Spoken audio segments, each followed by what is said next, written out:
Here we go on a Thursday installment of America's favorite sports talk radio segment. It is time for Quick Hits right here on the Jake Asman Show. Quick Hits this morning is brought to you by a reminder that Michael Kay, the television voice of the Yankees, will be joining us at 40 past the hour. So stick around for that conversation. Why do I mention Michael Kay? Well, we start off by talking about the team that he broadcast for, the New York Yankees, who all of a sudden have something going here. Yesterday, they were down by a run. Gary Sanchez in the seventh inning was pinch hitting. And then this happened. Swung on and hit high in the air to left. It is high. It is far. It is gone. He hit it even further this time. The Kraken cracks one. Oh, that Gary is scary. He hits a two-run blast out of the ballpark, and the Yankees take a 3-2 lead.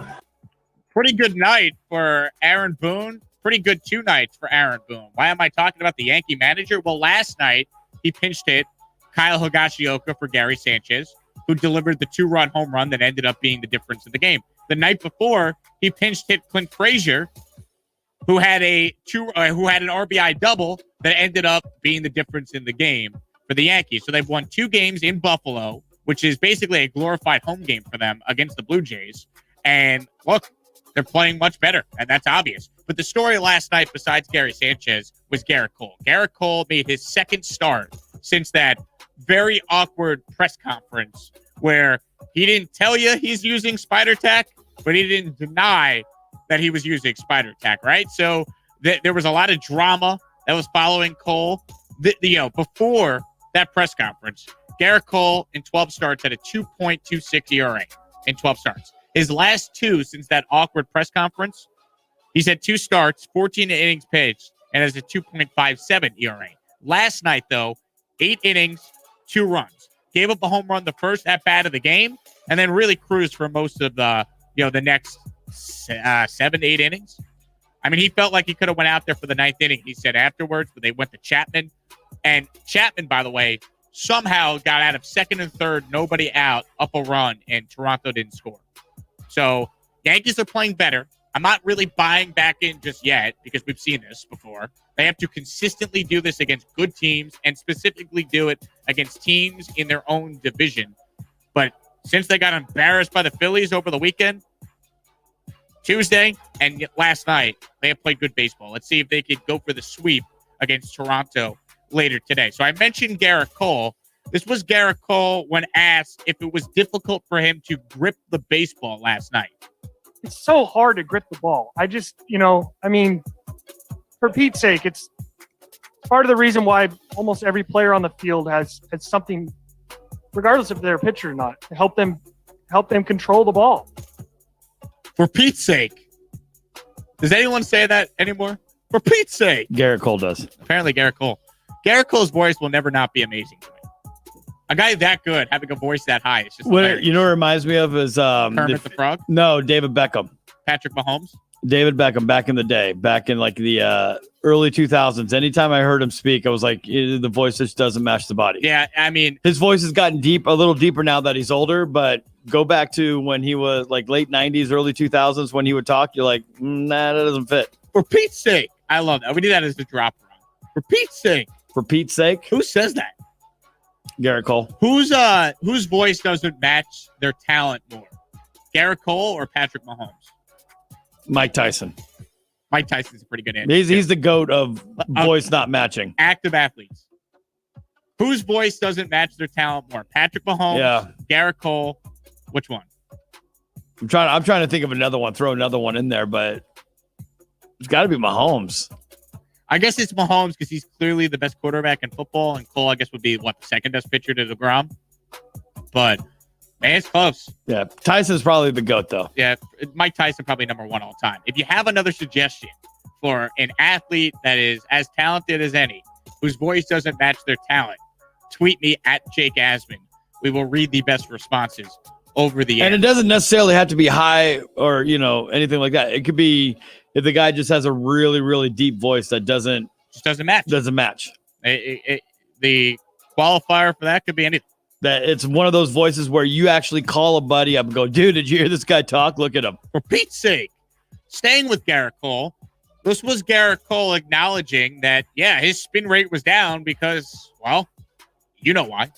Gerrit, you obviously had a great performance through 8 innings, but your RPMs were down, the revolutions. Is there a reason for that?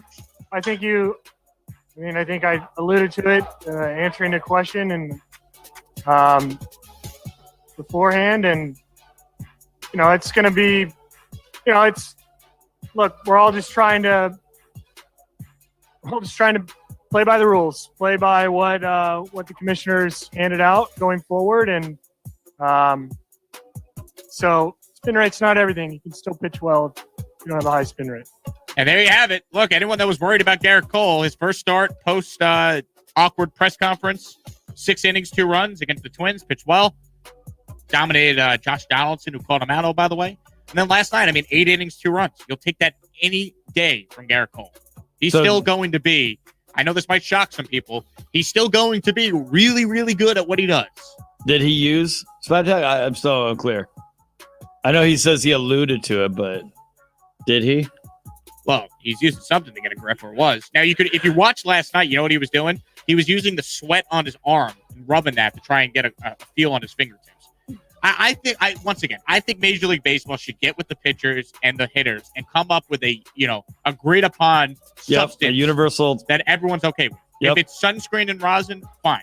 If you want to ban spider tech, I'm cool with that. But let the pitchers use something. I don't think anyone has a problem with No, because you know what's going to happen next is, and I hate to think this way, but pitchers might not be as accurate on purpose to prove that, hey, I'm just losing control of the ball. It could happen. All of a sudden, guys, hit by pitches start going through the roof. When does Bauer pitch next? I'm curious how he looks in his first start. I don't know. Team. When does Mr. Bauer go? Fascinated by that one. Let's talk about great pitchers. Jacob deGrom. Let's stay with that conversation. He was on his way to having one of those nights, another historic deGrom start. Stop me if you've heard that one before. deGrom, though, had to leave the game after 3 innings because he dealt with shoulder soreness. He was dominating. 9 up, 9 down, and he drove in another run. He drove in the Mets' first run of the game with a base hit to right field. He is stupid good, but once again, had to leave the game due to injury. So Met fans are freaking out. This was deGrom after the game on his injury. Felt good warming up, felt really good in the first and second inning. And then there in the third, my shoulder was sore. This is getting old. I want to be out there competing and coming out of these games with these little, hopefully this turns out to be nothing. Said something, hopefully before it was, didn't want it to turn into anything serious, but just, a shoulder was sore, back of it, and just wanted to say something to be smart. The initial tests show that it's nothing too serious, but man, I hope he doesn't get hurt. I want to see this guy pitch every 5 days. It's amazing what he does. He's driven in more runs than earned runs he's allowed. That's all you need to know. If the season were to end today, he'd probably win the MVP, but he's got to stay healthy. He's got to, make his 30 starts so we could give him both awards. And last night would have been something special, I think. He had 8 strikeouts through 9 batters. Dominant. The Cubs couldn't touch him. That was, I would have loved to have seen what he would have done all the way through. Now, here's a thought. All right.